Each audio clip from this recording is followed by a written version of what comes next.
बहन बनी देवरानी प्रीति। मम्मी, मैं आपको कितनी बार मना कर चुकी हूँ कि मैं जिस घर में किसी को जानती नहीं पहचानती नहीं, उस घर में मैं शादी कैसे कर सकती हूँ? मैं तो ससुराल में बिल्कुल अकेली पड़ जाऊंगी।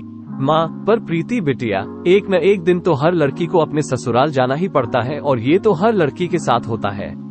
ससुराल में जाकर एक दूसरे को पहचानना, सबके दिलों में जगह बनाना, सबसे प्यार बांटना, यही तो रीत है। कोमल, प्रीति की बड़ी बहन। मम्मी, अगर इसे ऐसी जगह शादी नहीं करनी जहाँ इसे कोई नहीं जानता ना हो, तो ऐसी जगह तो कर सकती है ना जहाँ ये किसी को जानती हो, कोई इसका साथी हो। प्रीति, अरे कोमल दीदी, अच्छा हुआ आप आ गए। मम्मी को देखो ना, कब से शादी कर ले बोल रही है। जब मैंने बोल दिया कि मुझे अभी शादी नहीं करनी, तो क्यों बार बार मम्मी जिद कर रही है? कोमल, ठीक ही तो कह रही है मम्मी, एक ना एक दिन तो शादी करनी है, तो क्यों ना समय रहते खुशी का काम ठीक ठाक हो जाए। वैसे अगर तुम कहो तो मैं तुम्हें एक सलाह दे सकती हूँ। मेरा इकलौता देवर मोहित अभी नई नौकरी पर लगा है, और माँ बाबूजी उसके लिए लड़की देख रहे हैं, पर मोहित को अभी कोई लड़की पसंद नहीं आ रही है। अगर आपकी रजामंदी हो तो मैं प्रीति के लिए अपने देवर से बात करूँ।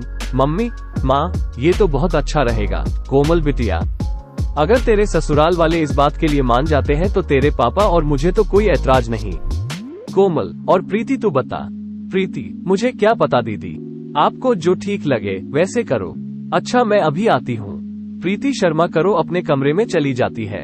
प्रीति और कोमल दोनों सगी बहन थी। कोमल की शादी शहर के एक बड़े ऊंचे घराने में हुई थी। कोमल प्रीति की शादी की बात अपने देवर से करती है। सब लोग इस रिश्ते के लिए मान जाते हैं, क्योंकि प्रीति के स्वभाव को सब जानते थे। सबकी रजामंदी से खुशी खुशी रिश्ता तय हो जाता है और प्रीति और मोहित की शादी हो जाती है। प्रीति नई नवेली दुल्हन बनी नए नए सपने संजोए अपने ससुराल आती है। सब कुछ बहुत अच्छे से चल रहा था। दोनों बहनें मिलकर खुशी खुशी घर का काम निपटाती। घर का माहौल बहुत ही शांतिपूर्ण था, पर कहते हैं ना, जहाँ 4 बर्तन होते हैं वो कभी ना कभी बज ही जाते हैं। कोमल की सास प्रीति के स्वभाव से बहुत खुश थी। एक दिन सास का एकादशी का व्रत था। कोमल थोड़ी देर से सोकर उठी, इसलिए प्रीति ने सास के लिए फलाहार की कई सारी चीजें बना डाली। ये देखकर सास बहुत खुश हुई। सास, प्रीति बहू, मैं तो धन्य हो गई जो तुम जैसी बहू ऊपर वाले ने मुझे दी। मेरी दोनों बहुएं लाखों में एक है। वैसे तुमने तो फलाहार कितनी सारी चीजें बना डाली, मेरा तो पेट अच्छे से भर गया। प्रीति, माँ जी, आपको फलाहार पसंद आया, यह मेरे लिए बहुत खुशी की बात है। अपनी सास की प्रशंसा की हकदार पहले अकेली कोमल हुआ करती थी, पर अब सास का प्यार बंध गया था। प्रीति की तारीफ सुनकर कोमल को अपनी बहन से थोड़ी ईर्ष्या होने लगी, इसलिए उसके व्यवहार में बदलाव आने लगा। प्रीति, कोमल दीदी, देखना, मैं कढ़ी बना रही थी, पकौड़ों के लिए इतना बेसन काफी रहेगा ना? कोमल, देखो प्रीति, अब तुम मेरी छोटी बहन नहीं हो, तुम मेरी देवरानी हो, इसलिए घर की जिम्मेदारियां सीख जाओ।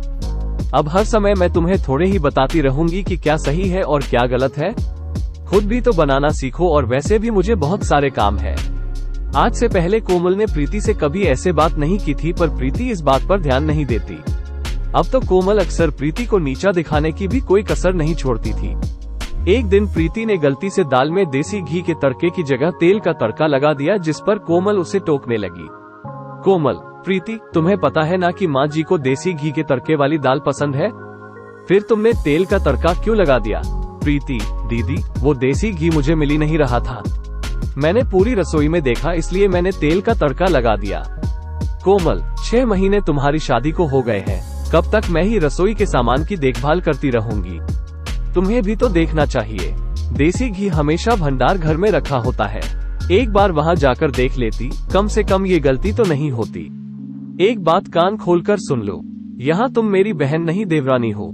कभी ये सोचो कि दीदी दीदी करके तुम मेरी मदद लेकर घर में सबकी तरफदारी बटोरती रहोगी और मैं चुपचाप देखती रहूंगी। सास, कोई बात नहीं कोमल बहू, इस पर इतना गुस्सा होने वाली क्या बात है? कभी कभी देसी घी ना हो तो तेल के तड़के वाली दाल खाने में मुझे कोई परेशानी नहीं है, और वैसे भी तेल के तड़के में भी दाल बड़ी स्वादिष्ट लग रही है। मुझे प्रीति ने ऊपर से सफेद मक्खन डालकर दिया था, और मखनी दाल तो मक्खन डालकर वैसे ही बहुत स्वादिष्ट हो जाती है। प्रीति की तरफदारी करती हुई अपनी सास को देखकर कोमल गुस्से से भर जाती है और पैर पटकती हुई अपने कमरे में चली जाती है। कोमल ने प्रीति से बात करना भी बंद कर दिया था। इस वजह से प्रीति का मन बहुत परेशान रहता था। कोमल की आंखों पर तो जलन की पट्टी बंधी हुई थी। एक दिन, सास, क्या हुआ कोमल? तबीयत तो ठीक है, आज सुबह से ही सो रही हो? अरे, तुम्हें तो बहुत तेज बुखार है। कोमल, माँ जी, मेरा सिर दर्द से फट रहा है, बड़ी घबराहट भी हो रही है। सास, प्रीति बहू, जल्दी आओ, देखो कोमल बहू बुखार से तप रही है और इसने किसी को कुछ नहीं बताया। सूरज भी शहर से बाहर गया हुआ है। प्रीति, कोमल दीदी, आपने मुझे बताया क्यों नहीं? घबराओ नहीं, मैं अभी मोहित को फोन करती हूँ, वो ऑफिस नहीं पहुँचे होंगे, रास्ते में ही होंगे। प्रीति, हेलो मोहित, आप तुरंत घर आ जाओ, दीदी की तबीयत ठीक नहीं है, वो बुखार से तप रही है, मुझे तो बहुत घबराहट हो रही है। मोहित, प्रीति का पति, घबराओ नहीं प्रीति, मैं अभी आता हूँ, चिंता मत करो। प्रीति दीदी दीदी करके रोना शुरू कर देती है। इतनी देर में मोहित घर आ जाता है। वो लोग कोमल को लेकर अस्पताल पहुँचते हैं। कोमल का बुखार सिर पर चढ़ गया था। प्रीति अपने मम्मी पापा को भी फोन कर देती है। वो लोग भी अस्पताल पहुँचते हैं। प्रीति रो रो कर डॉक्टर से अपनी दीदी को ठीक करने की बात कह रही थी। प्रीति रोते हुए, डॉक्टर साहब, मेरी दीदी ठीक हो जाएगी ना? प्लीज, आप उनका अच्छे से इलाज कीजिए, मेरी दीदी को ठीक कर दीजिए डॉक्टर। एक हफ्ते बाद कोमल की तबीयत में सुधार आता है और उसे हॉस्पिटल से छुट्टी मिल जाती है। प्रीति ने कोमल की अस्पताल में भी बहुत सेवा की और घर आने के बाद भी उसका बहुत ध्यान रखा। प्रीति अकेले ही घर का सारा काम निपटाती और साथ ही साथ कोमल की भी बहुत देखभाल करती थी। प्रीति की देखभाल से कोमल बहुत जल्दी ठीक हो गई। कोमल भी अपनी बहन प्रीति के सेवा भाव को देख रही थी। कोमल को अपनी गलती का एहसास कराने के लिए एक दिन उसकी सास बोली, सास, प्रीति ने तुम्हारी कितनी सेवा की है बहू, भगवान ऐसी देवरानी सबको दे। अपनी सास के मुंह से ये शब्द सुनकर कोमल की आंखें भर आईं।